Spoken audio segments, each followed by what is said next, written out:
Pemirsa, Perserikatan Bangsa-Bangsa mengakui kemerdekaan Palestina. PBB mengakui kemerdekaan Palestina melalui deklarasi New York.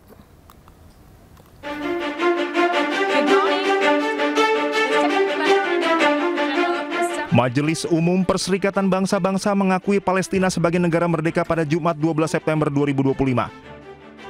PBB mengakui kemerdekaan Palestina melalui deklarasi New York. Deklarasi ini menetapkan satu peta jalan tunggal untuk mewujudkan solusi dua negara. Solusi dua negara melibatkan gencatan senjata segera di Gaza, pembebasan semua sandera yang ditawan di sana, dan pembentukan negara Palestina yang layak dan berdaulat. Berdasarkan resolusi tersebut, otoritas Palestina yang memerintah dan mengendalikan seluruh wilayah Palestina dengan komite administratif. Tidak hanya itu, peta jalan deklarasi New York juga menyerukan perlucutan senjata Hamas dan pengucilannya dari pemerintahan di Gaza. Kemudian normalisasi hubungan antara Israel dan negara-negara Arab, serta jaminan keamanan kolektif. Dari 193 negara anggota Badan Dunia tersebut, 142 negara menyetujui deklarasi New York, 10 negara menentang, dan 12 negara abstain. Pemungutan suara ini mendahului KTT PBB mendatang yang diketuai Arab Saudi dan Prancis pada 22 September 2025 di New York.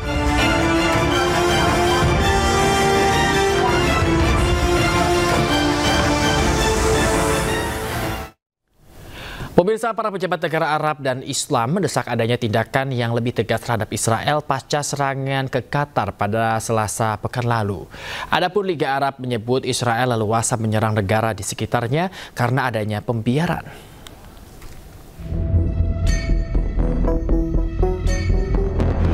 Para pejabat negara Arab dan Islam Minggu malam mendesak adanya langkah tegas terhadap Israel menyusul serangan udara yang dilancarkan Israel terhadap Qatar pada Selasa pekan lalu. Para pejabat yang hadir dalam KTT darurat di Doha, Qatar ini menyebut serangan Israel itu sebagai tindakan pengecut. Israel semakin berani menyerang negara-negara di sekitarnya karena diamnya komunitas internasional. Dalam KTT negara Arab dan Islam yang dihadiri Indonesia ini, diserukan agar negara Arab dan Islam bersatu menghentikan tindakan kriminal Israel. إن تمادي إسرائيل في انتهاك القانون الدولي والقيم الإنسانية والأعراف الدبلوماسية تجلى في الهجوم الهمجي الذي وقع في وضح النهار في مدينة الدوحة في منطقة سكنية تضم مساكن ومدارس ورياض للأطفال وبعثات دبلوماسية، وأدى إلى استشهاد أحد عناصر أجهزة الأمن وسقوط ضحايا مدنيين. Pertemuan ini juga diperkirakan membahas usulan Mesir hampir satu dekade lalu, yakni pembentukan pasukan militer gabungan Arab.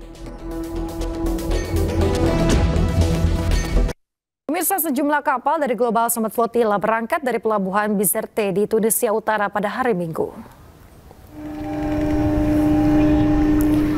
3 kapal meninggalkan pelabuhan sambil mengibarkan bendera Palestina dan juga bendera nasional negara-negara peserta.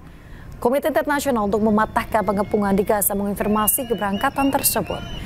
Pekan lalu, kelompok tersebut mengklaim 2 kapalnya telah terkena serangan pesawat tak berawak di lepas pantai Tunisia. Kementerian Dalam Negeri Tunisia menyebut serangan kedua sebagai agresi yang direncanakan. Menurut penyelenggara, armada tersebut mencakup sekitar 40 kapal dari berbagai negara, termasuk aktivis Swedia Greta Thunberg.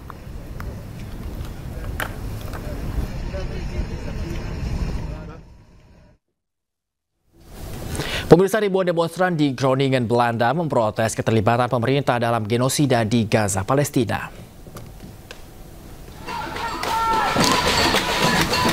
Pengunjuk rasa pro-Palestina ini mendesak masyarakat internasional untuk menghentikan operasi militer Israel yang sedang berlangsung di Gaza.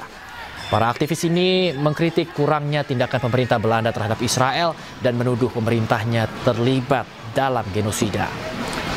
Massa juga menyayangkan diamnya negara barat melihat kelaparan dan hancurnya infrastruktur di Gaza.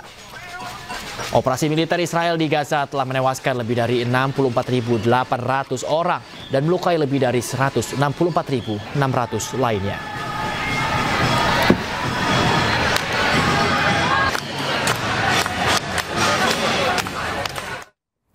Pemirsa, PM Nepal yang baru Sushila Karki sebagai Perdana Menteri sementara dan wanita pertama yang memimpin pemerintahan negara Himalaya tersebut mengunjungi korban protes setelah kerusuhan mematikan.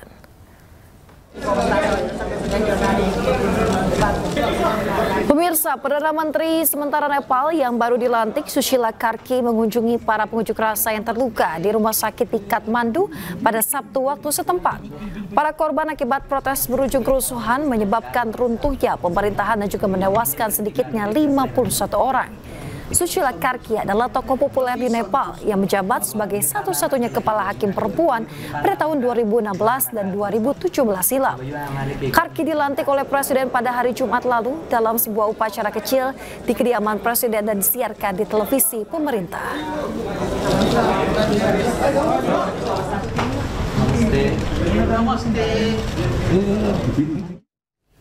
Pemirsa, penduduk setempat mengadakan acara peringatan dengan menyalakan lilin di Kathmandu untuk menghormati korban jiwa selama protes anti korupsi massal di Nepal.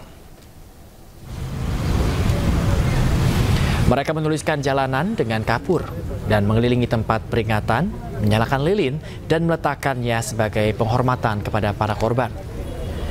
Para warga menyerukan untuk mendukung tim generasi Z atau Gen Z agar transformasi benar-benar dapat terjadi. Momen berduka ini juga menjadi ajang berterima kasih warga kepada aktivis Gen Z yang dinilai berani dan berdedikasi dalam menantang para pemimpin yang korupsi. Awal pekan ini, pemirsa, Nepal sempat melarang 26 platform media sosial termasuk Facebook dan YouTube dengan alasan perlunya memerangi ujaran kebencian dan penipuan. Langkah yang digadang-gadang sebagai jawaban tuntutan Gen Z tersebut justru menyulut kemarahan publik. Protes menyebar ke Kathmandu dan kota-kota perbatasan seperti Nepalgunj, dan di mana ini sekolah dan bisnis ditutup dan jalan-jalan diblokir dengan ban yang dibakar.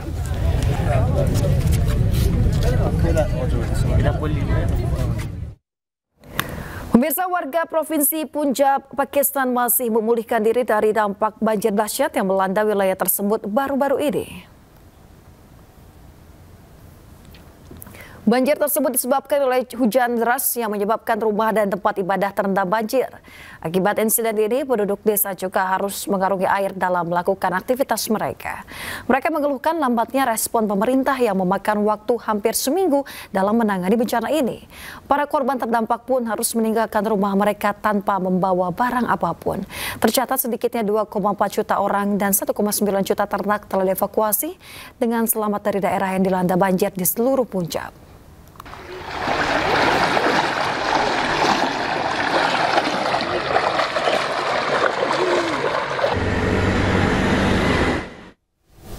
Kebakaran hebat melanda sebuah pabrik minyak nabati di kawasan industri Apodaca, Nuevo Leon, Meksiko Utara pada hari Minggu waktu setempat. Tidak ada korban jiwa akibat kebakaran ini. Besarnya kobaran api membakar fasilitas perusahaan Lufisa menyembur setinggi beberapa meter dan menyebabkan asap pekat membumbung ke langit. Petugas pemadam kebakaran sempat berupaya memadamkan api dan mencegahnya merambat ke pabrik-pabrik dan kompleks perumahan di sekitarnya. Petugas kesulitan memadamkan api karena banyak bahan yang mudah terbakar. Dilaporkan tidak ada korban jiwa akibat kebakaran ini.